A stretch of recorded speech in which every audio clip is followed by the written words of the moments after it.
The Zoom TV 24. M23 rebels are on a high.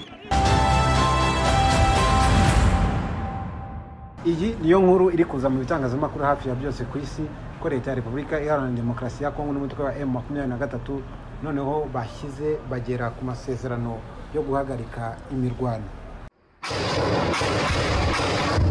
M23 na Repubulika Iharanira Demokarasi ya Kongo bemeranyije kuba bahagaritse imirwano nyuma y'ibiganiro byaranzwe no kubwizanya ukuri kandi byubaka bagiriye i Doha muri Qatar. Ni kuri bwa buhuza bwa Qatar. Mu itangazo ryanditse mu magambo amwe mu Gifaransa ariko ku ruhande rundi rwa M23 nabo bayasohoye ukwabo mu ndimi ebyiri, Gifaransa n'Icyongereza. Kinshasa na M23 bavuga ko bongeye gushimangira guhagarika imirwano ako kanya, kureka bidasubirwaho imvugo iyo ari yo yose irimo urwango ndetse no gutera ubwoba, ndetse nabo bakaba bahise banasaba abaturage gukurikiza ibi byemejwe. Ariko Repubulika Iharanira Demokarasi ya Kongo na M23 banavuga ko bemeranyije gukora ibishoboka byose ngo bagere ku gahenge kagomba no gutuma imirwano ihagarara mu buryo bw'ingirakamaro, no kuvuga mu buryo burambye hagamijwe kurangiza intambara mu mahoro. Uku niko guhagarika imirwano kwa mbere umuntu yavuga ko kwemeranyijweho kuva ibiganiro byo muri Qatar byatangira, nyuma y'uko M23 ifashe Goma mu mpera za Mutarama, ikavuga ko ishaka kubohora Kongo yose na Kinshasa, ndetse nayo igahita itangaza, murabizi ko ubutegetsi bwa Repubulika Iharanira Demokarasi ya Kongo bwatangaje kenshi ko butazigera bugirana ibiganiro na M23. Ariko ibi biganiro byabaye, ndetse ababikurikiranira hafi bakavuga ko kuba iri tangazo ryasohotse rihuriweho n'impande zombi bitanga icyizere cyo guhagarara kw'intambara. Hashize ibyumweru bibiri amakuru avuga ko ibiganiro byatangiye i Doha Qatar hagati y'impande zombi, ariko icyo gihe ntacyo buri ruhande rwatangaje ku mugaragaro kubiri kuganirwaho. Umuvugizi cyangwa se umuhuza wa Qatar yavuze ko ibi byagezweho n'impande zombi bikurikiye inama ya benshi yabaye ku itariki ya 18 Werurwe uyu mwaka hagati ya Perezida w'u Rwanda Paul Kagame na Perezida Felix Antoine Tshisekedi wa Repubulika Iharanira Demokarasi ya Kongo.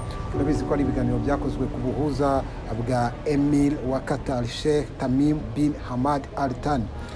Umuvugizi wa Minisiteri y'Ububanyi n'Amahanga wa Qatar Majeda Al Ansari yavuze ko iki ari ikintu gishimishije cyane kubona ibikorwa by'ubufatanye bwa Repubulika Iharanira Demokarasi ya Kongo muri iri tangazo bahuriza umukono umwe ndetse n'ibyifuzo bimwe byo guhagarika intambara hagati ya M23 na Repubulika Iharanira Demokarasi ya Kongo. Noneho kuri iyi nshuro bose bakaba bashaka amahoro.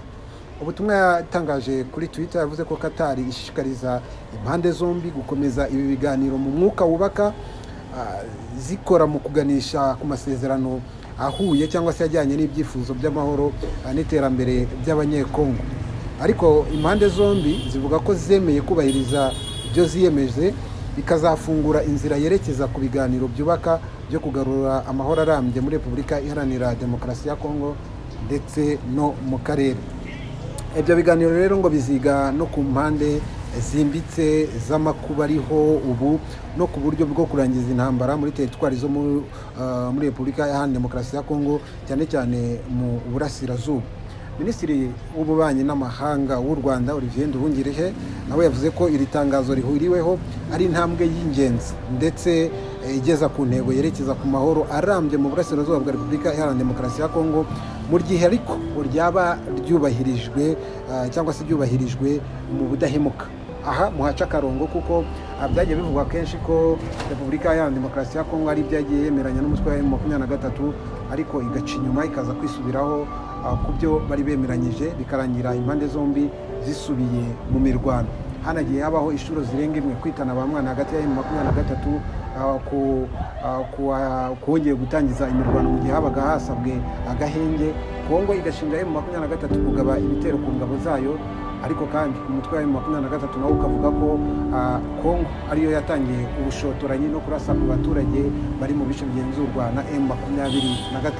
Ibi nabyo abantu bagiye babishidikanyaho ku bigendanye n'ubwumvikane bwa hagati ya M23 na Repubulika ya Demokarasi ya Kongo, cyane cyane ibyo bemeranya by'agahenge.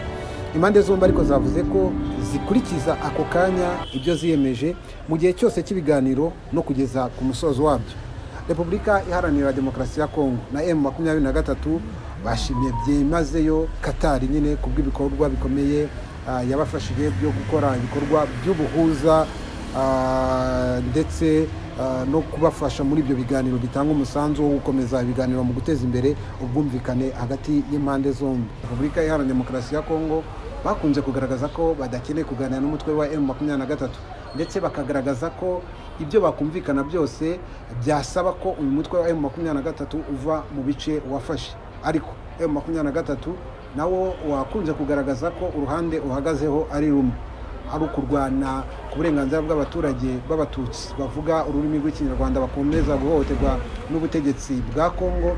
Ikindi M23 yararahiye iratsemba igaragaza ko itazava mu bice yafashe. Haribazwa rero niba uyu waba atari umutego w'ingabo za Repubulika ya Demokarasi ya Kongo kugira ngo yisuganye, cyane cyane ko amakuru aheruka yavugaga ko igisirikare cya Repubulika ya Demokarasi ya Kongo kiri kugura izindi ntwaro karundura zikomeye zo guhangana n'umutwe wa M23.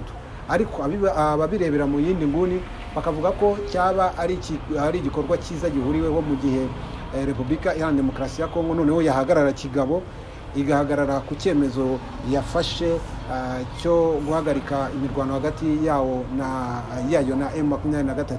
Ariko irindi ihurizo rikaba ngo ese mu gihe M23 na Repubulika Iharanira Demokarasi ya Kongo bahagarika iyi mirwano, Kongo izemerera umutwe wa M23 gukomeza kugenzura ibi bice wafashe, cyangwa se muri bya bindi dukomeje guhishwa tutazi ibyo baganiriye muri Qatar, harimo n'izindi ngingo wenda zizagena ko iyi ntara ya Kivu y'Amajyaruguru cyane cyane muri ibyo bice byafashwe n'umutwe wa M23 hazabaho gusaranganya ubutegetsi hagati ya Repubulika ya Demokarasi ya Kongo ndetse n'umutwe wa M23.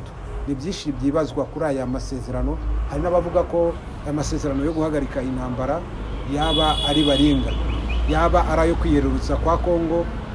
Bakavuga ko nyuma y'uko ingabo za Repubulika ya Demokarasi ya Kongo zibonye ko zatsinzwe zakubiswe inshuro n'umutwe wa M23, nta yandi mahitamo bafite uretse kwemera guca bugufi bakaganira na M23. Bakanabishingira ku kuba abafashaga ingabo za Repubulika ya Demokarasi ya Kongo muri uru rugamba basa nkaho bose baruvuyemo.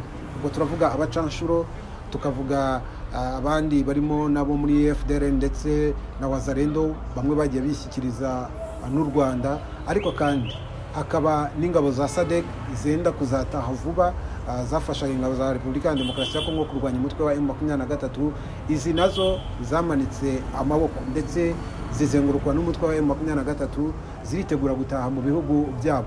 Byumvikana ko mu busesenguzi buke umuntu wese ashobora kwikorera, Kongo isigaye ari yonyine ku buryo ushaka kubibona ku rundi ruhande yabona ko nta bundi buryo ifite uretse bwo kumanika amaboko ikemera ibiganiro n'umutwe wa M23.